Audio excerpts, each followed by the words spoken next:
So I've had a really big forehead my whole life, which I've always been okay with and I've learned to accept. But what I wasn't okay with was the fact that my hairline was receding back here and here on the sides, on top of having a big forehead, because it was making my forehead look even bigger. And it was getting to the point where I didn't even like looking in the mirror or watching myself do my videos, because all I could see was this giant forehead or this like hairline that went back so far. And I knew that I was losing my hair because I have a scar right here that used to be like a half an inch back into my hairline, but then as time goes on, it felt like the scar was moving more towards the front, which really meant my hairline was going back further.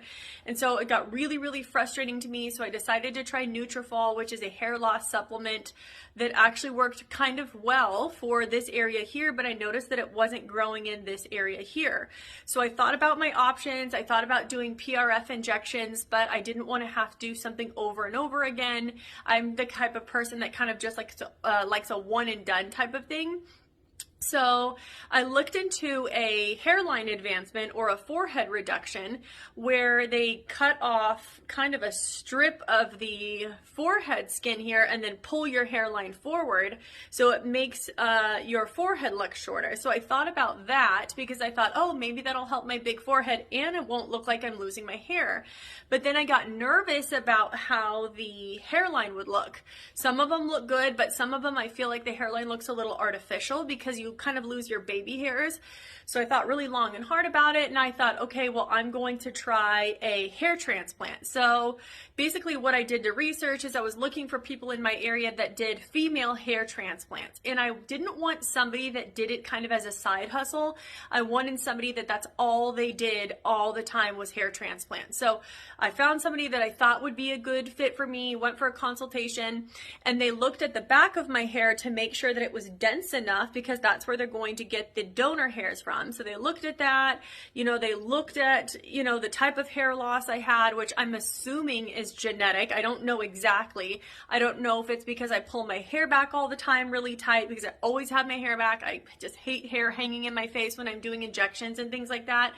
So they determined that I was a candidate and then went over the different options. So to my knowledge, there's two main options that people do for hair transplants. So there is the one where they kind of cut a strip out of the back of your head. Okay, so they shave a little strip, they cut that strip out and then sew that area closed, and then they have the strip or the pieces of the strip under a microscope, and they take all the little hair follicles out kind of one by one or group by group. That's one way that they can get the donor hair. The other way that they can get the donor hair is by shaving kind of a big section of the back of your head or the sides of your head and randomly kind of pulling out hairs kind of like in a checkerboard pattern, so they don't make one certain area too thin. Well, the main reason I chose to go with the strip method, which is the old-fashioned way, is that I didn't want to shave my head. But I figured I could cover the scar, or I could cover the cut basically with my long hair. So when I initially went for my consultation, they said that I would need about 1,500 grafts. But later during my procedure, they ended up getting enough donor hairs to do 1,700 grafts. So that's how many I got from kind of this area all here. So the temple area and then this area kind of back here was a total of about 1,700 grafts. So the number one question people ask me is, oh, did it hurt? Did it hurt to do your hair transplant? No, it didn't hurt at all, because I felt like they spent an hour just numbing this entire area. So what they did first is they kind of drew where the tentative hairline would be and make sure I was okay with that. And then I don't remember which order it went in, but I know that they numbed this really, really well. And then of course they numbed the back of my head to cut that strip off, and then sew it closed. And then basically they take this kind of needle looking thing, almost like a little miniature spike, and they poke all these tiny holes up in the front where all the hairs are going to go. And what I thought was really cool is that for each hair, the doctor made sure that it was going to be growing in a natural direction. So for example, these hairs here, he poked the hole kind of at a diagonal so that they would grow out this way. And then these ones, he poked at the other diagonal so that they would grow out this way. So it kind of grow out in a normal looking way. So after they numbed it all, after they cut the strip off the back and took all the little hairs out, the doctor poked all these tiny little holes up here in the front part of my head. And then there was 2 technicians that stood over me. The whole process took like 8 hours. I was watching Netflix the whole time, but they stood over me with these tiny little tweezers, and they, like, one by one put these little tiny hair follicles into place, just very, very carefully. And it took a really long time, but I really didn't feel much pain at all. It was just more annoying laying there for that long than to have any pain. So immediately afterwards, I kind of had this big bandage over my head. I think I remember having a bandage over it. I don't remember if it was on it or just maybe on the back of my head. I think it was just on the back of my head to cover up the cut, because you're not really supposed to touch the front part. Yeah, I think that's what it was. So what I found to be the most frustrating part of the whole hair transplant process was the recovery, even up until this point. So I'm exactly about 6 months out from when I did it, but what made it really challenging is after they put these little hair follicles in here, you're not supposed to wash your hair or touch these areas for at least a week or something crazy. I think it was about a week. So in order to wash your hair, you had to get like a soapy water and kind of pour it over the area, because if you were to touch one of the areas or the grafts and it came out, there's no getting it back in, and then you lose that graft. So you have to be really, really careful with it. So that part was really annoying. Another thing that was annoying is that all of those little tiny poke marks that they made for the hair follicle to sit in, those little kind of pokes turn into scabs. So on top of not being able to touch or wash the area for at least a week, after these little, poke marks turn into scabs, you cannot pick them off, because if one of them is kind of still attached to the hair and you pick the scab off, you can pull the follicle out and then you lose that graft. And so then after all the little scabs come off, it is normal for the actual hairs that they transplanted to fall out. But they're kind of root or whatever it is, or nerve or whatever it is that they implant stays in place. So you can't, basically all these little hairs fall out. Some of them stay, but a majority of them fall out. So then it just looks like you have a bunch of tiny little poke marks in your head with no hair. So it looks really weird. And then it's a very slow process for them all to grow back in, and it just looks awkward. And when I tried to have like a headband or something on in order to cover it enough, it would look like I'd have the headband like halfway down my forehead if I was still trying to cover the bald area in the back. So that was really, really challenging.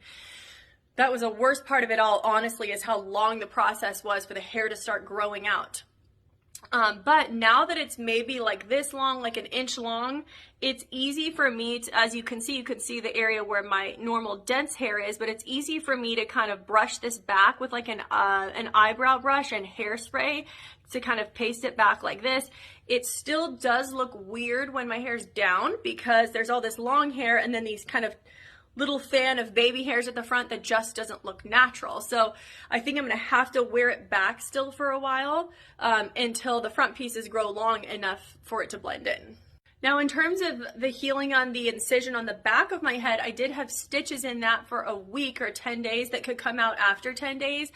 That incision was actually pretty sensitive. I've had a lot of stuff done, and that incision was actually quite sensitive, if I remember. But the stitches came out and then it felt fine. It's just like a very thin line that no one can see at all unless I like dig and try to kind of, show them where the incision is, but otherwise you can't even see it. So I'm kind of happy I did that because I didn't have to shave my head. It was a little bit cheaper. I didn't care about the cost, but the main thing for me was not wanting to shave my head. So in terms of how it looks now, I would say I'm mostly happy. It still doesn't look as dense as the rest of my hair, but I think it's 10 times better than it was with my hairline having started back here before. So I probably might do it again if I had to, but to be honest, it was really, really hard. The recovery was really challenging in terms of how weird it looked, not in terms of like pain or anything like that. It just looked really, really awkward. So as you know, I wear a wig when I need to look nice for something, but now at this point, the hair is long enough that I can kind of wear it back and it doesn't look too weird. So long story short, I'm not a hair transplant expert by any means. Maybe some of the stuff I said here wasn't 100% accurate because I know that I consider myself very well versed in injections and things like that, but hair transplant is not my specialty, so I apologize if anything I said wasn't exact. I'm just speaking from experience. But long story short, I'm happy I did it because it looks way better than it did. It did not hurt. I thought what I paid was reasonable for the result that I got. I would like it more dense here, but I think maybe it's too soon to tell. I think maybe when all of it's long and some of the hairs can lay over each other, it will look a little bit more dense and less like I had a hair transplant. But most people don't know unless I say something. If I went back to them and said I want it more dense and they told me that I had to shave my head here so they could add more hairs in, I absolutely would not do it again, and I would just live with this because it was way too hard with it growing out and looking weird, in my opinion. So here's the information everybody wanted that took me forever to get you, but I wanted to wait until I had at least like 6 months of experience before I could talk about it.